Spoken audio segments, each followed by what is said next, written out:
record this computer. Yeah, let's go. All right. So you're recording now, right? Okay. Yeah. So good evening, Kristin. Good evening, Larissa. So happy to see you online. Yes. And Kristin, I met you mostly in the context of Larissa's club. Larissa is the founder of Anglo-Russian Culture Club. Well, and she's also a mathematician, and she wears multiple hats. She can do pretty much everything. And so I used to think that you were this only one quintessential English person in the entire Anglo-Russian Culture Club, and that besides that you've had an impressive career in British and American theatre, film, TV. Well, as far as I know, you've had major roles in many Shakespeare's plays, and you definitely starred in Les Liaisons Dangereuses, appeared on TV. And then I realized actually even it's not that straightforward, that your mother was Norwegian. And I think that I got quite interested in how in your entire trajectory, maybe you could tell us a few words about that, how you got interested in, first of all this literature behind the Iron Curtain and the connection with Russian or Eastern European and Central European art and literature, and just maybe about your personal and your professional trajectory. Okay. Well, I think there's, when I was a very little girl, I was 7, and I lived with my grandmother in Oslo. And she told me that I had Polish blood. And I thought this was unbelievably exciting. Now, I can't tell you, this is a droplet of blood. I've no idea how much or who it was, but I was incredibly excited. And I suppose I logged that away, you know, I just added that to the romance of everything. When I went back to England, I was then 8. And I remember my brother had just discovered Kathleen Ferrier, who was a very, very famous opera singer at that time, a contralto opera singer. And I was very clear from the moment I heard her that I was going to be an opera singer. And so I was going to always be, it was going to be on a very big stage. Unfortunately, I didn't have the voice. But so those two little tiny facts, I think, since you've asked me those questions, kind of suddenly sprang up. And you asked about my interest in East European literature. And I suppose that's well, it comes from several things. It partly comes from playing in Chekhov and discovering this extraordinary playwright. And where I was at drama school, Chekhov was a major part of our course, and you know, because it was the introduction to naturalism. And so learning, getting inside those characters, feeling them, gave me a huge passion to learn more about this country, these people. But alongside that, you mentioned the fact that my mother was Norwegian, which she was. And she was a privileged girl who was very, very close to her family. Life was good to her. And then Norway became occupied. And she decided that she couldn't sit there and do nothing. Her younger brother had escaped. He had first of all actually fought the Russians in Finland, and then the Germans in Norway, and then he escaped over the North Sea. And he had said to her, if you ever want to do something, there's somebody you should contact. Anyway, she decided that she couldn't sit back and do nothing. And so she was then recruited into the official resistance. And I think she eventually had to escape. But so I grew up on stories of what it was like to have a foreign nation occupying your country, feeling, I mean, in her case, she spoke German before the war and she just forgot it. She learnt, she hated them. She hated them. So I think what I'm saying is that all of those things add up to, it's a kind of natural step, I think, for me to be interested in countries that I thought were, for example, I mean, you think about the satellite states behind the Iron Curtain, such as Poland, Hungary, you know, all of those countries.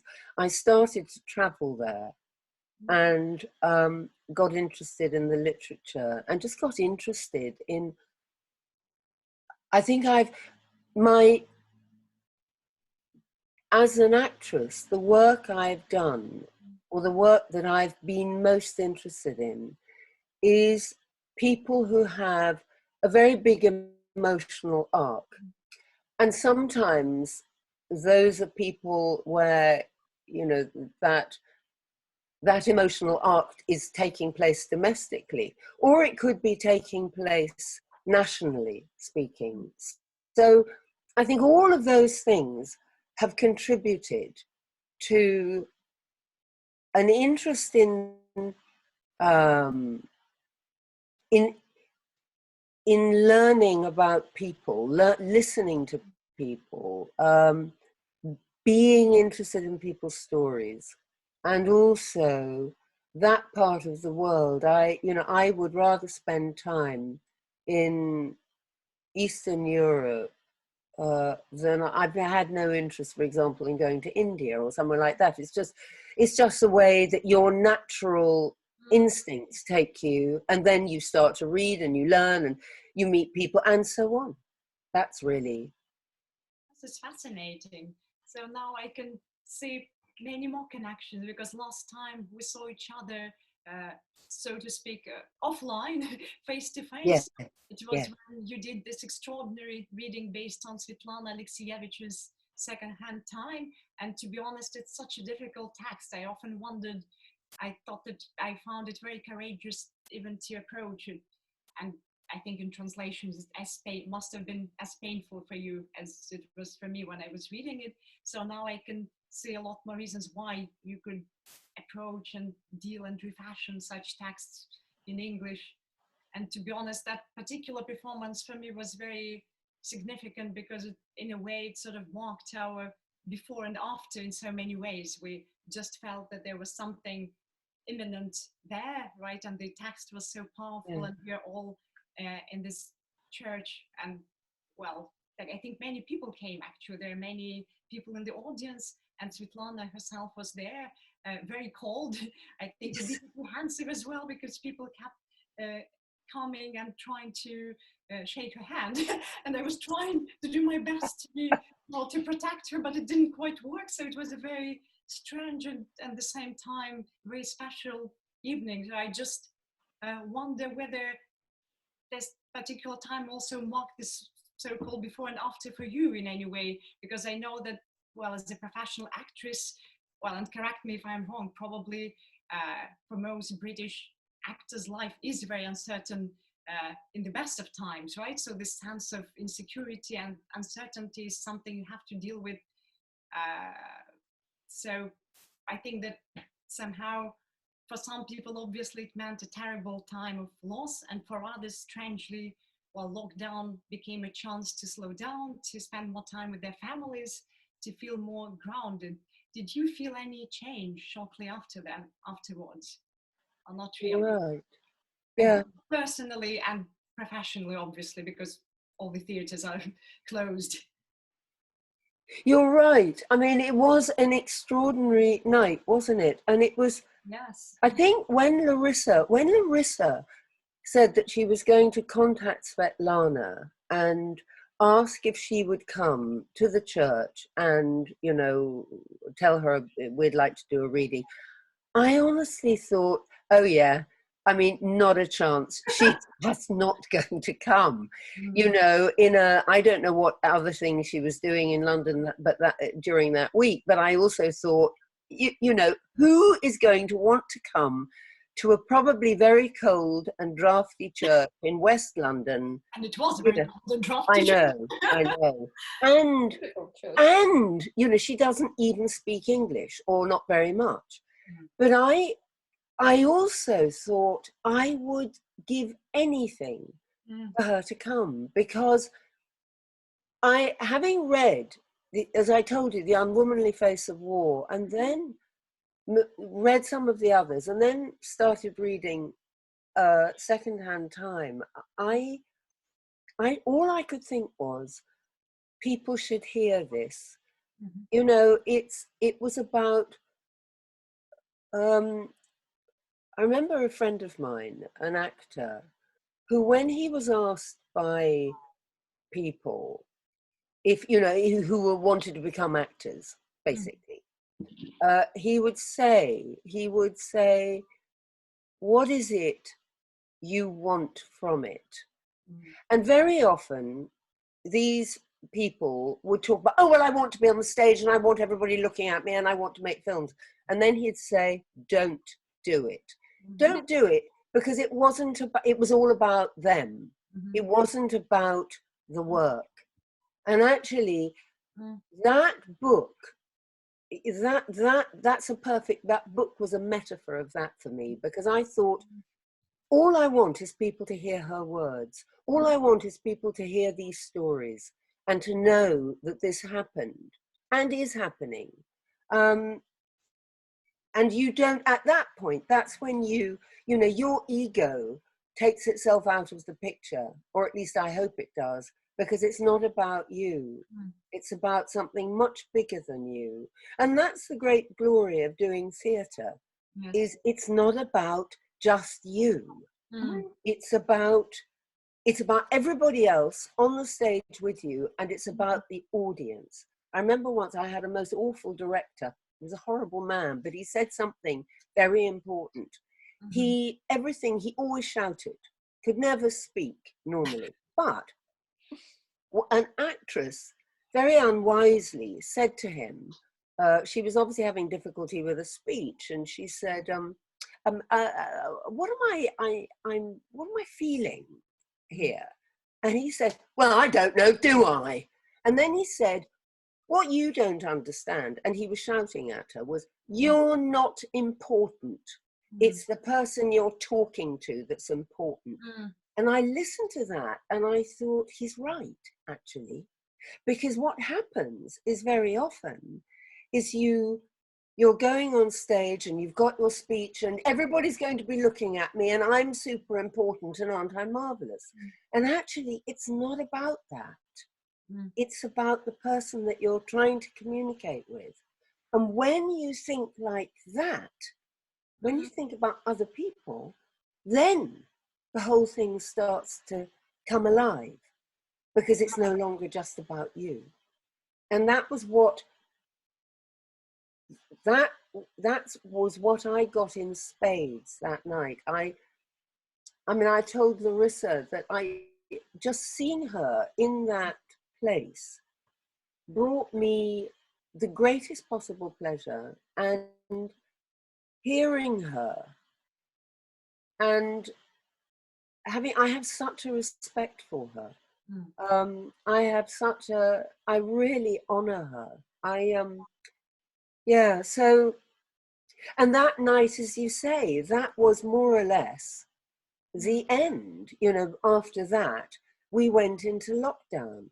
And I mean, I'm lucky. Nobody I know has died. I haven't had COVID. On the other hand, and so what I've been doing is I've been like everybody else, watching the spring in a way that I've never watched it before. I will be for the rest of my life grateful for the fact that I could bury my face in flowers, you know, climb trees in Hyde Park, just, that became so immediate. But I'm also, for over a year now, I've been translating the letters from my mother's family, and these are from mid-30s to, let's say, the 50s. And so I feel as though time has collapsed, because I am very present here, you know, in this nature that we're enjoying. But I'm also stuck in 1943 and living their lives, or at least I'm re-encountering them. And some of them I never knew.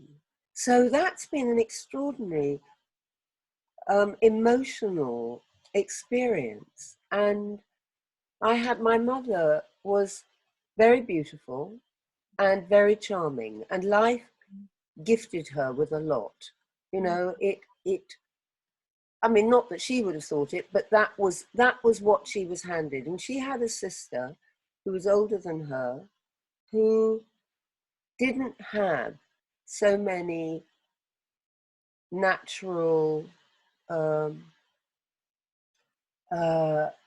gifts, I suppose is the word. You know, my mother was beautiful, her sister was not. Her sister was academically not particularly bright. And when I was reading her letters, the letters of my aunt, I started to cry. I thought, she died when I was tiny. I have no memory of her whatsoever, except, you know, I was told about her. But I thought, you've been written out of history. You know, all right, it's only the history of one small family, but you're not there. Her brother, who was my mother's younger brother, who was killed, is so much in the foreground, where she has shrunk backwards. And I thought, while I've been translating these, I thought, if I do nothing else, I want to put her back in her proper place. Life dealt her a really tough hand, you know, and it seems brutal to me that, you know, that she's just, I mean, it's the same with every family, and it's the same with all of us. We'll all shrink back into oblivion with time. But all we can sometimes do is put a spotlight on before we move on again. Salvage those little tiny bits of light before. Yeah. I think you've been dealing with a diabolically difficult task, really. I find it very humbling, and it must be very difficult for you. Well, in a sense, you're trying to do what Svetlana Alexievich did in your own way, right? But maybe the scope is small. Is that of your? The scope is very small. You're trying to, but then you're also doing the same thing, because I think you're also humble and you treat your profession in such a profound way. You do try to let others speak, and you listen to others all the time. So I think it almost, to be honest, one of the questions I had, and it might be quite painful, you don't have to answer, because you've just mentioned how much it matters, this interaction with people, both actors and the audience, and we still had them on the 13th of March, I think, Larissa, if I remember correctly. And I think that on one hand there's so many, I'm on the other side, obviously, so I just suddenly felt that on one hand we have so many extraordinary performances and screenings available for free from major theaters, and yet maybe I was just a bit overwhelmed with work and some sort of domestic chores. I never really feel like watching them, to be absolutely honest with you. And I wonder whether you feel comfortable with life online, like whether you feel like even watching other people's performances, or whether you can imagine, let's say, producing something at this safe distance, which is never safe, and what distance is distance enough, and not really interacting with, I mean, probably just having all your audiences online and streaming, which I think Old Vic is about to do in June, if I you're right. I think the first performance in England will be Lungs, and there will be 2 actors on stage at a safe distance. Everything will be calculated, which is probably quite playful in many ways, but then there'll be no audience and the performance will be streamed. I think about 1,000 people will be able to watch it at any given time, and obviously encouraged to contribute. But it just all sounds quite alienating to me. So what do you make of it? I agree with you. I think it does too. I mean, it's not, live theatre is live theatre. It's not two people stuck in a big box talking into the air. It's not that. I mean, funnily enough, I haven't watched, like you, I haven't watched a lot of theatre of late, partly because I don't actually feel the need of it, and also because you were too busy walking and yes, actually, I am and singing. I am too busy, but also, do you know, I saw certain things last year that will feed me for life, and one of them was the Russian production. Now I saw this on, it was filmed, the Russian production of the Three Sisters from Novosibirsk, and they did it. I love that play. I have a real passion for that play, and they did it in sign language, and I saw it twice. And the first time I saw it at Pushkin House, where they said, we're going to be showing an English version with English subtitles. And of course, they didn't. The day I was there, it was the Russian subtitles. Well, I know the play very well, so it didn't matter. And then I saw it again at the Barbican.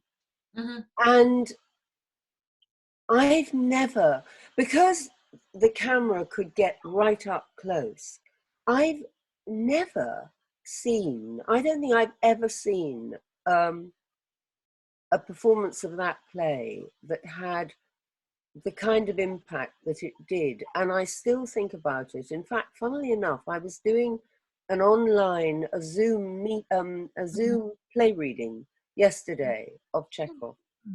And it was fun to do, but I mean, honestly, it was a piece of nonsense. And when I thought of that performance and what they found, because they didn't speak and they had to find it somewhere else, I will live on that for the rest of my life. I don't want to see half good things and be annoyed, and that's why, maybe that's why I'm not going. Yes, because you want to be nourished, and that play alone was sufficient to nourish you for a few months, rather than constantly consuming fast food for free. And I mean, I don't mean to diminish the quality of stream performances at all. It just feels that you're constantly, I think, well, to me, consuming rather than, because usually in a theater, even as a very humble member, not so humble, the audience, I feel that I'm co-creating in some strange way. Yeah. I think that when I have limitless internet and all sort of productions from all over the world, sometimes it does feel a bit like I'm no longer hungry, and yet I keep eating. Yeah, so, it's true. I don't really need it. Yeah, it's true. Just before the lockdown, actually, I'd got tickets for Robert Lepage at the National, and I'm a great follower of his, and he was doing again his production of a piece called the Seven Streams of the River Ota, which was an extraordinary in conception, an extraordinary theatrical event where he linked. He went from the wartime years to and then to Hiroshima, so concentration camp in Germany, Hiroshima, and then the present day, all within. I mean, this took 7 hours, I might add, but that was another thing that, you know, you see something that is so extraordinary, but in a way, that's fine. It's like eating the cake. I don't need another piece of cake right now. Certainly not if it's a shop-bought cake. You know what I mean? I want the best. And in a way, I think this kind of time you know, has, I mean, all of us will have had to have reflected on our lives, on where we're going, what we're doing, you know, our families, what's important to us. And I think that, yeah, so there is very much, you know, or at least certainly speaking personally, a kind of sense of going in order to come out again. But, you know, that will be whenever it happens. And I think there was, Larissa told me today that Svetlana's agent, Galina, had given us permission to do again, or to, you know, to put into some kind of shape something from secondhand time. And to go on with it actually, Yeah. and to do whatever we want. Yeah. With it. So would you still consider then some sort of, I mean, for lack of a better word, online production, or you would rather wait and see whether a more or less traditional reading or play will be possible? Well, it's interesting actually that what you're saying, because I saw the other day a friend of mine in the States sent me a recording of a New Zealand production of The Seagull that had been specifically made for Zoom. And it was very interesting. And some of it you thought, that's wonderful, because you could come right up to the people, see what was going on. I mean, it made enormously good sense, for example, of the play and Nina's performance in the play. I thought, God, I mean, suddenly it took on another dimension. So I think if you do something on Zoom, it has to be different. It's creative. You know, you can't use the same things that you would do if people could see you. And I think for this time secondhand, yes, Zoom format could be very interesting, because she's speaking with lonely people sitting in their own boxes. Yeah. Cannot come out of this boxes in a way, because they are disconnected with the world around them. They are disconnected with each other. And in a way, this time was like this. Everybody was very, very lonely, in a way, sitting in his own box. Though we went to the meetings and we was standing on the streets and speaking about, discussing things, but nobody listened to each other, and nobody understood what is going on. And in a way, it was a time like we are living now through. This time secondhand, we are also having kind of time secondhand now, because in a way we are going back to whatever. We are disconnected. It's literally secondhand, right? Because we are not living it properly in so many ways. Right.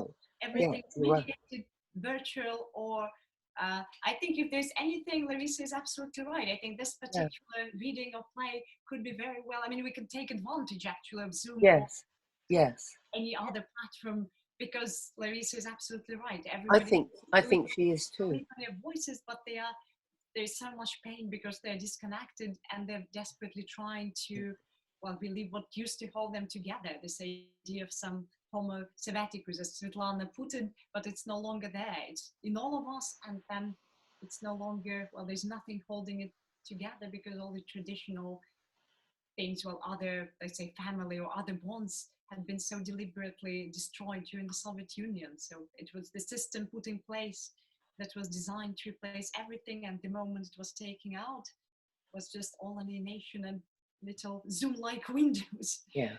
And in a way now, the normal life disappeared, and it's not going to reappear.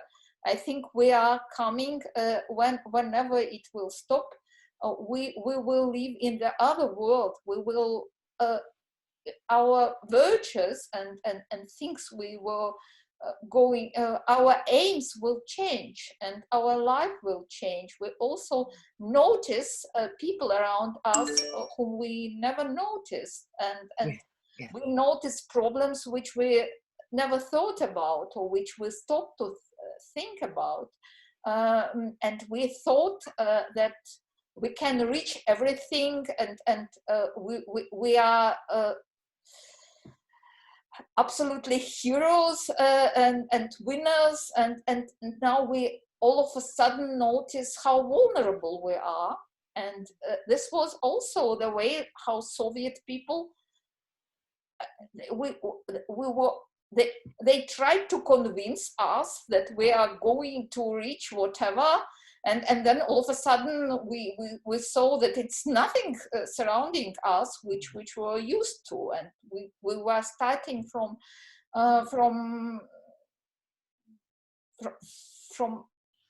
the white page. We are starting absolutely, and I think it's what is happening now. I think you're right. I think certainly you two are Russian. You come from a much harsher and tougher environment. We've had, how many years is it? 70 years of, and what that's in the West, certainly in this country, and what that's developed is a massive sense of entitlement. Mm-hmm. You know, the assumption is, I want to fly to France, I'm going tomorrow. You know, I want this, I'm entitled to it. I can walk into a shop and buy that. And that's actually, I mean, I happen to personally think that's an incredibly unhealthy thing. I think we live with far too much. I'm not talking about you, I'm talking about me and the people I grew up with, where this assumption is, you know, that, well, you know, you're entitled. So the fact is, none of us are. You know, I think those kind of, you know, that kind of, there was years ago, Shirley MacLaine, the American actress, won the Oscar. And this was a long, long time ago. And she bounced onto the stage. This was in the days when I watched the Oscars, I guess. And she said, I deserve this. And that was because she'd been in hundreds of movies and, you know, and done a lot of good work. But I remember thinking, actually, none of us deserve anything. You know, we're lucky if we get it. And I have been born in the Western Hemisphere. I've been, you know, I've been lucky to have a reasonable schooling and education, you know, all sorts of things that somebody living on the other side of the world would have none of. You know, wouldn't even know where his water was coming from. So I think anything that gives us a shock out of that sense of entitlement is healthy. But do you think, I'm sure that Larissa must have asked many of her friends and speakers, Kristin, do you think that the world will change in any way after the pandemic, or it's a bit naive to believe it? Or will there be any improvement, so to speak, or more compassion and kindness? Or you think the crisis will just, instead of making us conscious of our complacency, as you've described, it will just exacerbate all the inequalities that are already, to be honest, even in the West, are quite dramatic? Or perhaps there'll be no change at all. We just like to believe that there should be some event that will mark us and change, and it just all, in a sense, it's all about stories, right? We tell ourselves stories, and we would like to believe that there is one event change in the course of history, but this is just in terms of, well, cosmos, it's something very minor, right? It will pass. Yeah. But perhaps we are not, I mean, we are still mortal, right? Even though now we've been increasingly aware of this. So do you think, let's say in our lifetime, do you see any changes politically or economically that are a bit more immediate? I think there has to be, actually. I think from whatever side of the political divide you come from, I don't see how, I mean, the fact is, you know, this illness is one thing, but we're not just dealing with that, we're dealing with a climate catastrophe. Yes. So, you know, we're dealing with three things. We're dealing with an illness that seemingly at the moment they can't control. We're dealing with economies that are, you know, terrifyingly vulnerable, and that's because economies are people, they are us. And we're also dealing with climate change, and I don't think how anyone now can actually afford to ignore these things. They may have different methods of solving it, or they may think they have different methods of solving it, but I don't think, it would be easy to say that for certain people, maybe very young people, will carry on their lives as though there's no difference, and they'll reflect back, oh, that was the time I didn't go to school, or that was the time it was really boring, or that was the time I didn't see my friends. But for other people, older people, and also people who are setting out now on their careers, and their careers have been stalled, I think those people have to reassess. We can't go on in the way that we've been going. It's just not possible, and that's going to affect everybody, socially, economically, and in every other way. I can't see, even the fact that, for example, people are going to think twice about going abroad. That's going to affect the airline industry. That affects the oil industry. That affected in such a way. Yes. Yeah. So I don't think that any thinking person can assume. But I do think actually what has come out, a lot of kindness, but I think the other side of the great kindness that's been shown has been a huge amount of curtain twitching, that I don't like. I don't care for it. People reporting on other people, on their neighbours, that really sticks in my gullet. I don't like that. It happened around me, to be honest. I just also, felt that there was some sense of solidarity and friendship and shared coffee at a distance with my neighbors. So I like it a lot, yes. So but also I don't know if my neighbors are the most typical people. So I think I've just been incredibly lucky in my life. Like, I'm usually surrounded by amazing people. But then I think a lot of people. I'm very conscious of my privilege, just as you've said, by virtue, well, perhaps I wasn't born in exactly the most prosperous part of the world. But I think, just let's face it, by being born a white woman, you're already in a fairly still stable space. You're already so much more ahead of the rest of humanity. You have so many privileges. People absolutely are not scared of you. They're more likely to talk to you. And it just, there's no fairness in that. Just no fairness. No fairness. And I think that's the trouble. You can't legislate for fairness either. You know what I mean? Because life is not fair naturally. You're prettier than me. Somebody else is more cleverer than me. This is so. Even on that kind of basis, life isn't fair. What are you going to do? You're going to kind of destroy one person's look so that everybody will look the same, and and not educate one. I mean, it just But I do think, though, that you're right. We are lucky. White women in this part of the world, we have a chance, and of course, half the time we forget to be grateful for it. We just take it for granted because that's all we know. Until suddenly you stop and think. Time to feel grateful for whatever little we have. And we don't have little, we have a lot, yes. Yes. Absolutely. So you think, changes, but has your attitude, and that's again probably a very broad question, do you think that your attitude toward politics or the current government has changed in any way, or not really? I mean, do you think your level of trust or confidence has changed, or you've never had any illusions? I don't think I have many illusions. I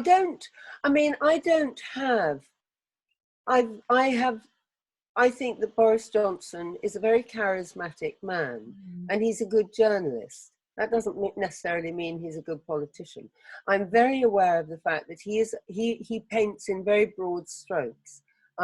He's not interested in detail. He has to have people who do the detail for him. Now, the fact is, I think that whatever I think is irrelevant, but I think that we have in this country developed over the last, I don't know exactly how many years it is, but it's many years, we have developed a distrust of politicians. And in the same way, we have a very nasty habit of idolizing individuals and then loving tearing them apart.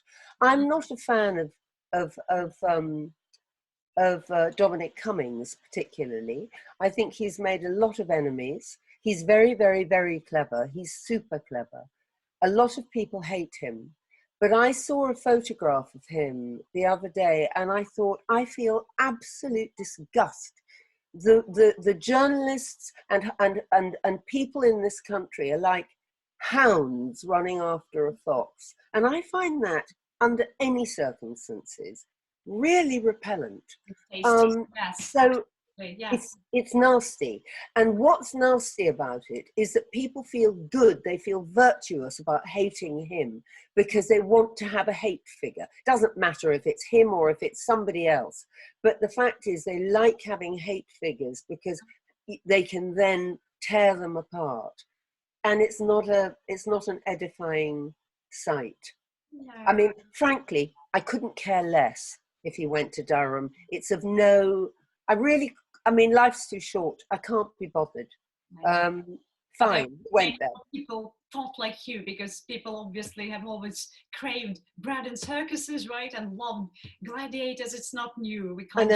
I know, and I find it British horrible. people particularly. I don't even like watching a tennis match because somebody has to lose. Do you know what I mean? I can't bear seeing one person torn apart, or whether, as I say, whether it's on a tennis court or in a public figure. I don't like it. There was a few months ago. There was if you remember that hideous case about that guy, Nick. He never had a name except Nick, and he'd gone to the police and he had said that there was a paedophile network in government. This was going back many, many years. And he accused then the head of the army, a politician, an ex-prime minister. I mean, it went on and on and on. And then this particular MP, Harvey Procter, who was a gay man. And Harvey Procter was a backbencher. I mean, he was a known figure, but he was never in the cabinet. He was not important. And I saw a photograph of him. What happened eventually was that these people's lives were picked over by the police 20 years after Ted Heath's death, for God's sake. Who cares? Anyway, in the end, they realized not only was there no case to answer, but that this guy was an inveterate liar. He is now in prison. The fact is, he destroyed people's lives. And I saw a picture of Harvey Procter, and his hand was up here, and he was wiping his eyes. And he was saying, my life has been destroyed by that man. He had lost his position, he'd lost his money, he had lost his house. He had nothing more to lose. And that's why I loathe people who hound other people halfway to death. And I don't care, as I say, I don't care who they are. They feel, right? Yes, but it makes them feel so good, yes. Yeah. So I don't like what I see in the British people. I don't do social media, so I don't read very nasty things that go online. But I know they happen because everybody talks about them. Who are these scum? I mean, they are, and they've been given a voice, and I regret that. Well, but it's partly the other side of populismus, which they created themselves. But who's they? But who's they? Dominic Cumming, Bojo, they created these short slogans with which they won the election. And now it's the other side of the same But coin. Larissa, that doesn't make any sense. Go back a year when Jeremy Corbyn was head of the Labour Party and remember what was going on with anti-Semitism. Anti-Semitism. And the same populism, yeah. But now, No, but not. You can't just say it's those people. It's everybody. Yeah, that's right. And I'm very pleased that we have this non-populistic leader of opposition now. Yes, because he's the first non-populistic person in the government. well, not speaking in slogans. Yeah, but wait and see. You know why? What worries me is the fact that supposing he, comes into power in 2020, whatever it is, I wonder how long it's going to be before more nastiness comes up. This is the point. It's not, I don't think it's something buried in our DNA. Don't forget, we had the revolution. We did have our own revolution here, and what that bred was, after they'd chopped off the king's head, that we had the Puritans, and there were some very good Puritans. There were a lot that were ghastly, narrow-minded, and bestial, and that's we talk about the great British public always. Yeah, but a lot of them aren't very great. A lot of them are very ungreat indeed. But most public, sadly, and we are part of public. Yes, you're right. You're right. You're right. And we're all of us a mixture of, a mixture, yes. And that's why I think it's always good not to throw a stone, or at least to give it a thought before throwing a stone. Yes, you're right. But Kristin, when I listen to this, get back control, or make Britain great again, or Brexit means Brexit, or whatever, it reminds me so much about Soviet Union. These short slogans, communism will win, party is shows us the right way, party is our честь и совесть нашей эпохи. Я даже не знаю, как это перевести. Yes, it's the mind, honor, and conscience of our era, of our epoch. Yeah. But the thing is that, I mean, I absolutely understand what you're saying, but is that the result of populism, for want of a better word at this present moment? Or is it the result of the fact that in America, in the West, we have shorter and shorter attention spans. People now don't bother to read a big newspaper because it's, all they do is they read the headlines. Therefore, the appalling thing is, there is no, you don't have demagogues anymore, insofar as you don't have a Churchill making a great speech, because nobody's going to listen for long enough, because they're going to be, I want to go and watch the telly or whatever. So what's happened is that politics has been ground down to these ridiculous phrases. Brexit means Brexit. I've never heard a stupider phrase in my life, really. I mean, it's completely meaningless. So, but that I think is happening everywhere. And that's more to do with the fact that we live on our phones. We are used to intermissions in, television programs. We can't concentrate. That's why they do that. That's why they keep repeating themselves. When you listen to a politician on the radio or the television, oh God, and they say one thing 85 times, no matter what the interviewer says, they keep coming back to that blooming thing they want to say. And it's because they think we're so stupid, and also we can't concentrate, so we'll just keep saying it, and then they'll eventually hear it. I mean, that's where that's coming from. I think I agree to an extent, but it's, maybe we're not as bad as that.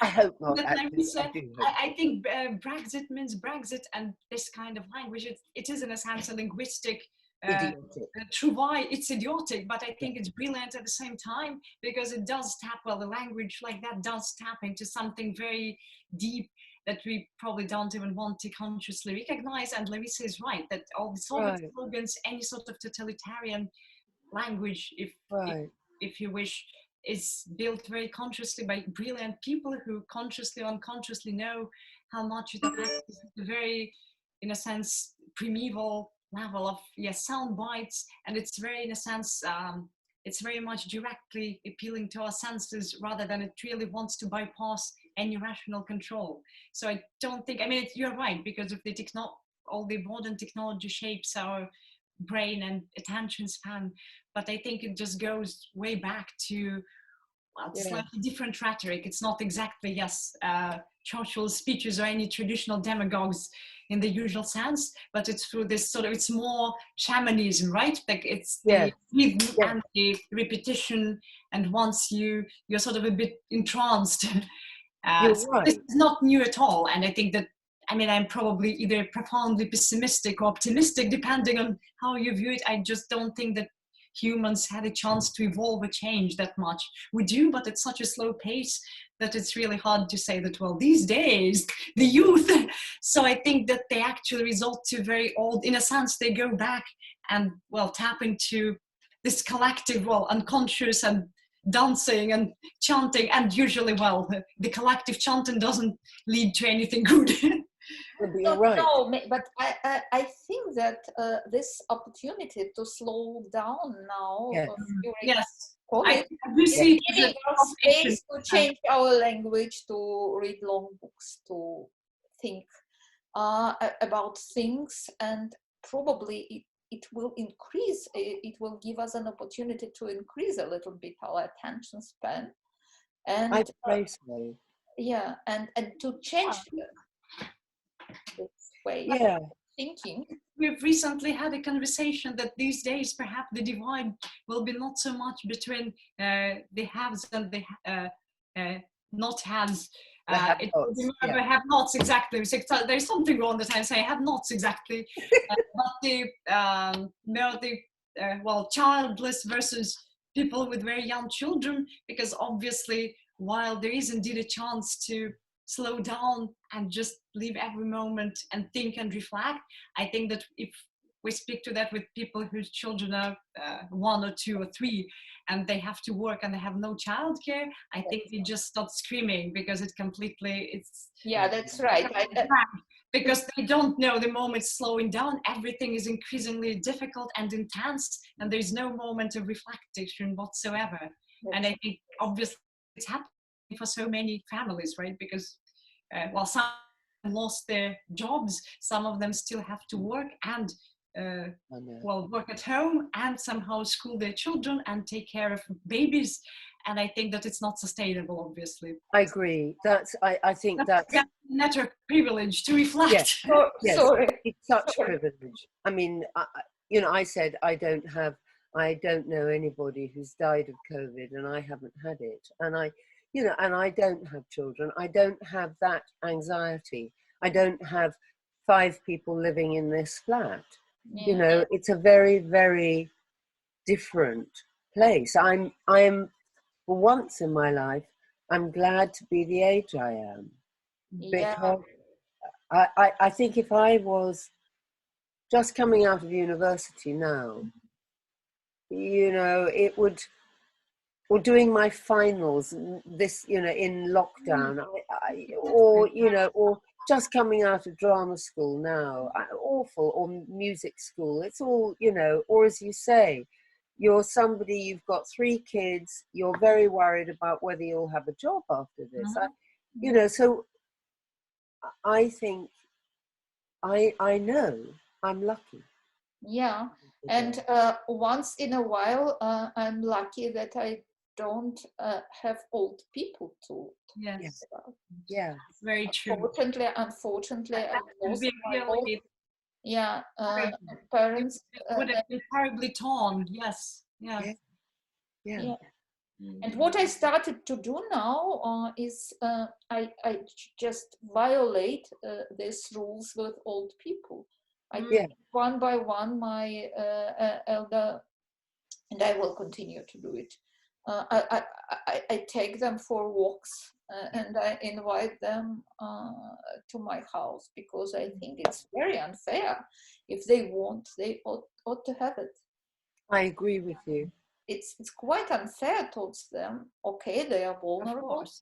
I think you've done the right thing. Yes. So do I. Yeah, but I think it's quite unfair, because they cannot just keep sitting at home. No. I think all their ability. And also, you know, if they're by sitting at home, they'll stiffen up. Yeah. They'll, you know, not only will they be incredibly lonely, but their bodies will not be used. Absolutely. No, it's impossible. Thank God you do that.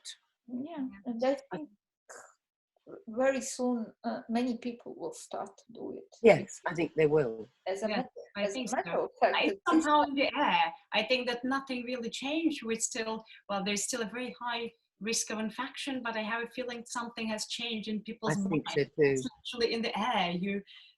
You just feel it in the parks, and people somehow mentally moved on. Well, physically as well. Sometimes for better, for worse. But I think it's just for them. I was in Hyde Park on Sunday, and there were, I mean, I've been going there regularly over the last weeks, and there were loads of people picnicking, walking, cycling. Yes.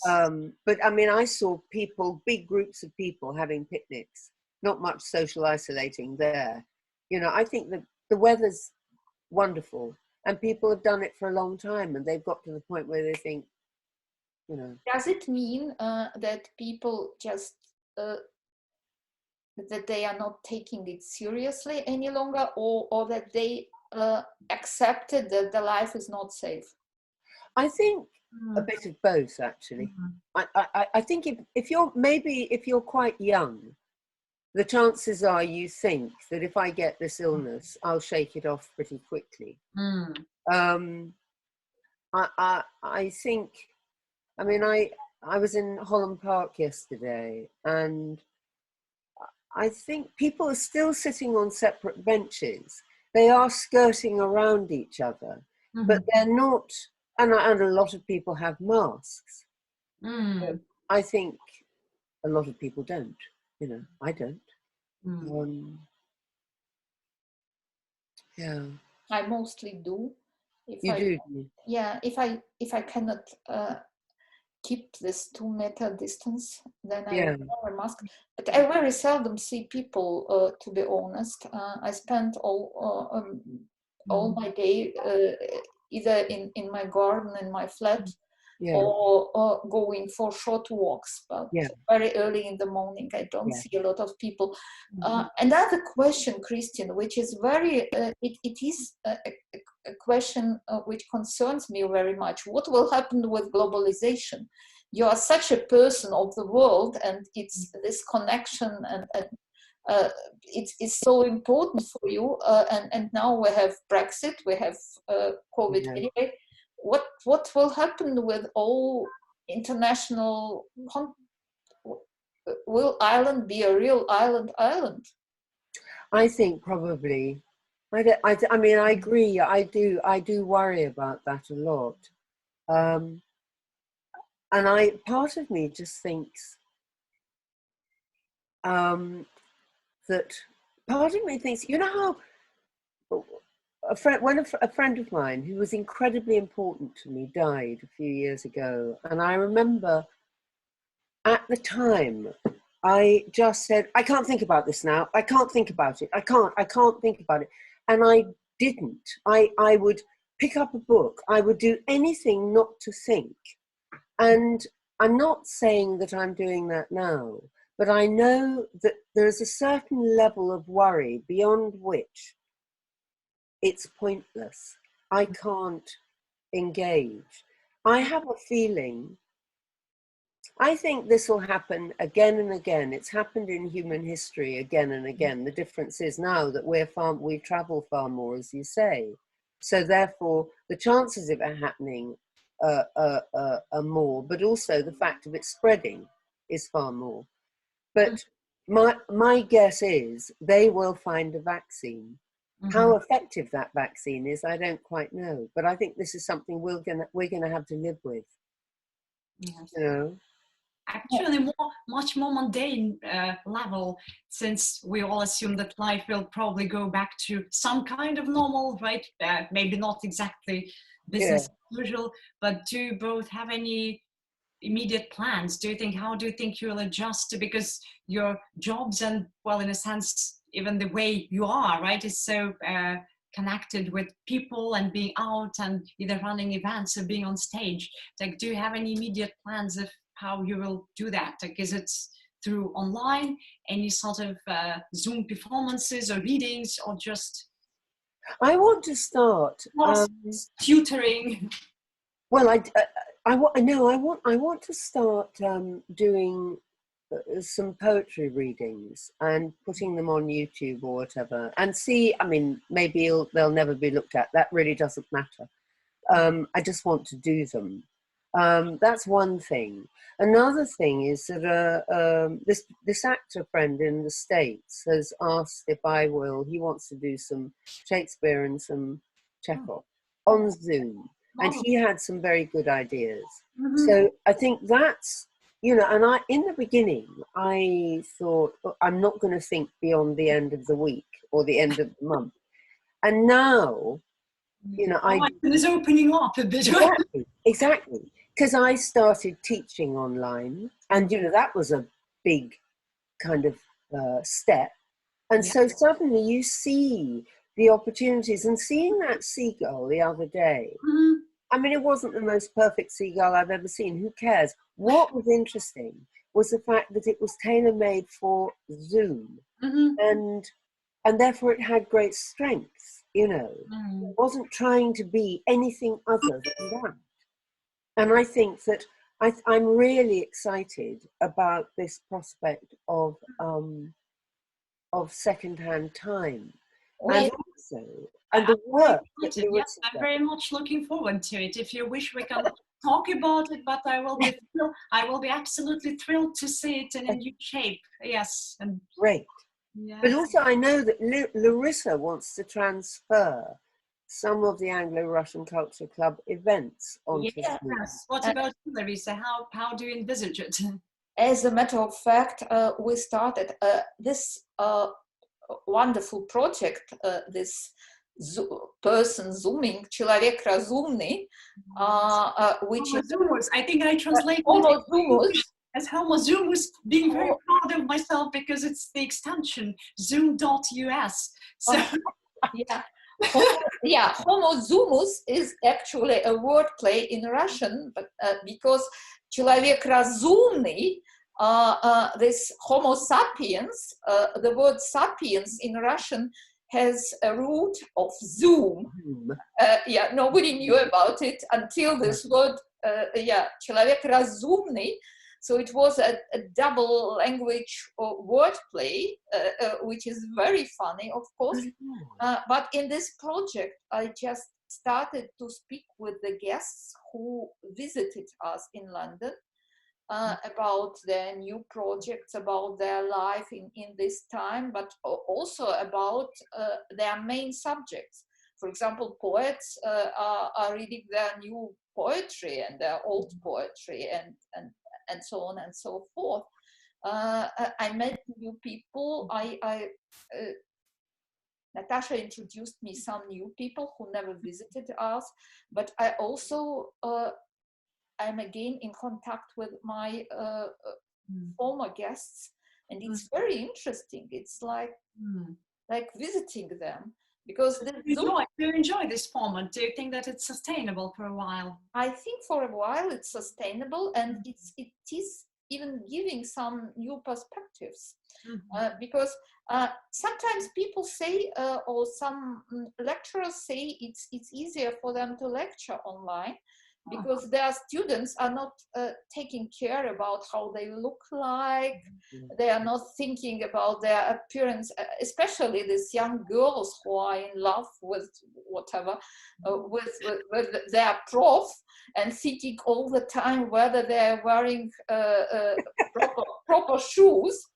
Yeah. Now they stop thinking about their shoes because nobody see their shoes. We are just like it's most of what we see from each other are our faces. You don't even know that I gained additional 3 kilos. That's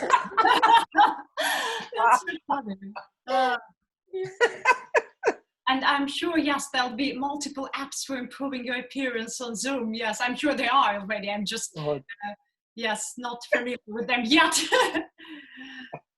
That's wonderful. So yes, there are good plans. And Kristin, you've just mentioned the poetry readings. I'm actually very interested in that. So do you think, I mean, unless it's totally inappropriate, do you think there's any text that somehow resonates with you and you find redemptive or helpful during these times? And would you probably, because that's in a sense what we love hearing your voice performing, like, would you consider reading something? If not, don't worry about it. No, that would be really, really lovely. I'd love to. I've been reading a lot of poetry actually, and poetry about the springtime. I was reading this morning a poem by Ted Hughes called Daffodils, and he wrote it. It was right at, do you know that poem? Yes. It was right at the end of his life, and he wrote that he published that book in memory of Sylvia Plath, his wife, and that was very interesting, thinking about what we were saying earlier on, because he was pilloried by so many people, women, who saw him as the murderer of Sylvia Plath. But the other thing, as I mentioned earlier, was I have a huge love of Auden, and I think he's one of those, he writes poetry and it seems so simple, and it never is simple. Very simple. But do you know, the funny thing is, there's a very famous poem that became very famous. It's not necessarily the best poem he wrote by any manner of means, but Stop All the Clocks. And that was put into, they used that in one of the Richard Curtis films. But oddly enough, I was looking at an Irish poem the other day, which I love, and I realized that Auden must have read that poem because the last verse of this Irish poem, Donal Og, he quotes almost completely. And whether he was aware of it or not, I mean, I found that absolutely fascinating. If he was alive today, somebody would be accusing him of plagiarism. But I can either read that or the Musée de Beaux-Arts, which, both of them strike me. I feel the reason I love them both, apart from the fact that they're just wonderful poems, is that one is talking about, Stop All the Clocks is about somebody has lost someone, and he or she is completely irreplaceable, and life, it's as though this person, they have been eviscerated. That's that poem. And the other one, Musée de Beaux-Arts, is where he talks about the fact that something terrible is happening somewhere, and it's unrecognized by everybody else. It's like when you were talking, Larissa, about walking past homeless people. The fact is, we walk past a homeless person with a load of food under our, in our bags, and we barely notice the fact that somebody is sitting there with nothing. And that is the greatest truism of all, isn't it? When my mother escaped from Norway, she had to walk this huge walk to Sweden, and she wrote back to her brother saying, they don't believe me. They don't believe that we're starving. And she'd gone into a cake shop. My mother loved sweet things, and she said that she'd eaten and eaten and eaten until she had no more room. But it struck me there, these countries border each other. So one country is all right, the other country is not because it's occupied. And the Swedes simply could not believe what was going on in Norway because it was easier not to. Exactly. Yeah. We just don't want to let this other reality. That's right. Don't want to. Keep through all our controls. We don't want to. Oh, I think it will be wonderful, Kristin. So, such a wonderful way also to wrap up our conversation. Which would you prefer? Do you have any personal preferences? Just a moment. This is also a wonderful idea. I thought about doing a course with Kristin, and we could do poetry with Kristin. If you not just read poetry, but speak about poetry, because your way of speaking about books and poems is so wonderful. I understand so much more about not just English or British literature, but about British soul, about the way you are thinking through this, speaking about books with you. Well, British soul is Kristin soul. Yeah. I beg to differ. Yeah, well, it's a wonderful. whatever you say about Folk's character or Folk's features sounds silly, but they are some, and you cannot. It's unavoidable. It is some national features. Yes. And some shared experience, and I think sensibilities are. Yes, you can. And the best way to learn it is through poetry, through books, but through poetry especially. Yeah, you're right, actually. I took part in a wonderful course, History Through Poetry. It was Peter Brennan. It was another person who we met at the early, at the beginning of our Anglo-Russian culture club. I remember him. He offered this course, History Through Poetry. It is possible. Wonderful. Yeah, and I think we could. That would be brilliant. That would be brilliant. We could do something like all together. So it's genre. I think we are probably, to be honest, we will focus more on the voice now. So on one hand, we have so many ways of having our visual impressions and sharing them, but I think it's like shorter format and poetry in particular, and anything emphasizing the voice will be very much, perhaps that's our next genre in a sense, even theater plays focusing on the orality and voice more so than on the stage presence for now. So I think it's a project if you can pull off. You're right. So so which one would you like to hear? Larissa, and you? Yeah, Larissa. No, whatever you like. Okay, shall I read Stop All the Clocks? Because although that was very famous at a time, at a particular time when that film came out, it's not so much now. And it's, you'll hear the story. Please do, yes. Okay. Stop all the clocks, cut off the telephone, prevent the dog from barking with a juicy bone, silence the planes, and with muffled drum, bring out the coffin, let the mourners come. As aeroplanes circle, moaning overhead, scribbling on the sky, the message, he is dead. Put crepe bows round the white necks of the public doves. Let the traffic policemen wear black cotton gloves. He was my north, my south, my east, my west, my working week and my Sunday rest, my noon, my midnight, my talk, my song. I thought that love would last forever. I was wrong. The stars are not wanted now. Put out everyone. Pack up the moon and dismantle the sun. Pour away the ocean and sweep up the wood. For nothing now will ever come to any good.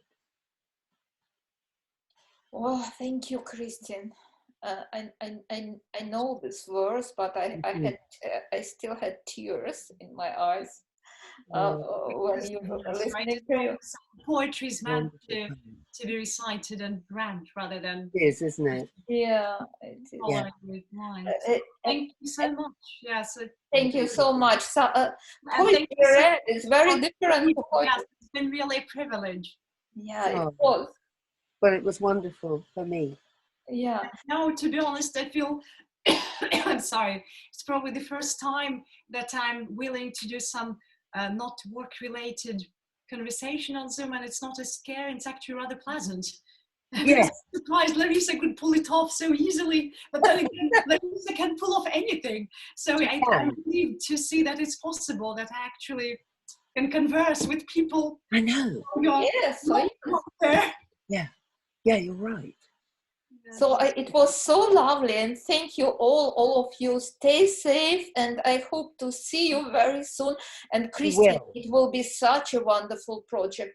Whatever, Kristin reading poetry, history through poetry, English, whatever. Yes, and talk about it, and maybe think of something about it. A bigger language project and poetry. I think it will be a venue.